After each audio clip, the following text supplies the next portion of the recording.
Now you'll notice I'm live streaming right now. So I am coming to you live right on camera where my screen is presented up to you. That's where the live streaming function comes in handy. If I click on that, I can either go through and stream now or set up an event. So this is the stream now button. And to be able to live stream, you have to set up a few things. It doesn't just automatically click on unless you use something like Hangouts on Air, which is to a limited audience. So here's my streaming checklist. The first one is set up encoding software. So you cannot just click on with YouTube unless you use YouTube's paid services. You have to use what's called an encoder. I personally use what's called OBS, and this is a third-party app that you have to download. So let me go ahead and minimize this so we can take a look at OBS. OBS is a free app. You can use it both on Mac and PC. And you can see I've already started streaming, so you can see a preview of my stream here right in the top. I can add things like logos and change things with scenes. So if I wanted to quickly move to, let's say, a blank screen, I have my blank screen scene set here, and it takes it blank. Switch to my main monitor, and you can see once again, here I am here. If I want to switch to an iPad, I have an iPad scene set up.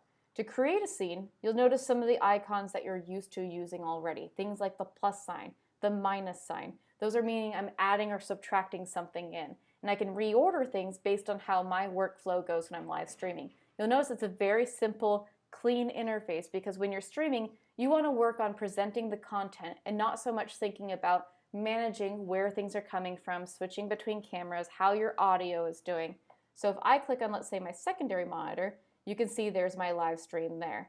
Switch back to my main monitor, and here I am back on OBS. To change what is being shown, that's where the plus sign on sources comes in. So if I wanted to add something in there, again, we have our plus sign. It's going to ask whether I want to do something like an image, so a logo like I have in the bottom left-hand corner. I can do something like a display capture, which will grab what I'm doing now, which is my monitor, or even things like a game capture if you're trying to show how a game is being used. And this is all through OBS.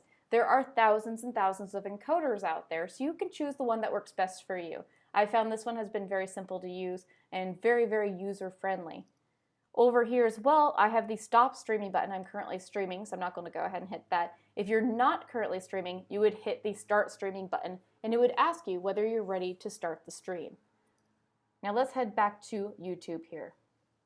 Once I've set up my encoding software, I have to add the stream information in. And you can see as you click each of these pieces that will instruct you, it will tell you what you need to do to get your live stream up and running. I can also choose what I want to name the stream. So for instance, we named today You Can YouTube. If I wanted to name it something different, I can do so. So let's say this is my Google stream. And just like a YouTube video, you have the ability to add a description. And it's useful that you do that even for your live streams because YouTube auto archives them. So after I'm done streaming, I have the ability to keep this video for future use. So if I want to go down here to stream options, you'll see there's a make archive unlisted when complete. This is useful if you don't want it to go public immediately. If you don't have that checked, all of your live streams will immediately pop up on your YouTube channel after it's done processing, which typically takes about an hour or so.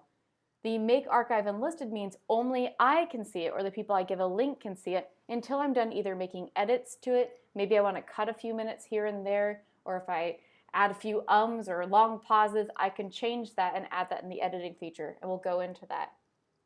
Underneath basic info here, you can also look at category. Again, YouTube is all about sharing in a community, so it's not just the campus. Maybe you want to talk about an educational topic that would reach more than one campus. It's about being together in a large community online. So if my video on, let's say, social justice is going to reach 600 different campuses, I want to make sure that it has the right category so that way people who are interested in that topic can find it.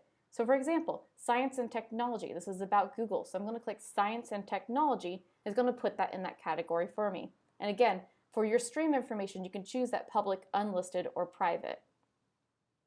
When the encoder asks you to set up your stream, it's going to ask for something called a stream key. This connects your OBS or your live stream encoder to something else. So if I click on reveal, here's my stream key. So I would put that thing inside an encoder, I can put that in the encoder and it attaches my stream when I click start streaming to my YouTube channel. For live streams, you can also see analytics as well as your chat. So as I mentioned in the top right-hand corner of our live stream today, there is a chat bubble. I can see everything that you guys write in, so that way if there's a question, you can type that in and I can respond to it. The chat bubble, you can see even while you're live streaming a preview of your stream, as well as you can chat back and forth with the people inside your stream with you, even things like emojis. So if I wanted to add something like a smiley face, I can add that right in there if somebody's making a great comment. If I click on the ... I can also bring that chat window as a pop-out, so that way I can move it independently and see it while I'm still doing other things. You can also create moderators for your chat. If your live stream gets very popular and you have, let's say, 30 or 40 people in there and they are all typing at once, it is difficult to present at the same time as being able to look at the chat and moderate. So that's where moderators come in. Moderators are people who can help you answer questions. They can bring other questions to your attention that maybe you're glossing over, or maybe you need to review a topic. Moderators are good. They are the people that can ban spam bots that pop into your channel. You can also view active users. These are people who are in your chat. Analytics. So this tells me who is watching now, as well as how many messages are going through in a minute. So if my chat is bopping and I have 100 people just talking back and forth, I can see what parts of my stream were they most active in. So this is great data for you to know what kind of content you can tailor. So your first few videos, your first few streams that you do might be a little rocky because you're still getting used to who your audience is. If you're a professor teaching to students, you already know who your audience is, but this might give you insight that you may not have even known before.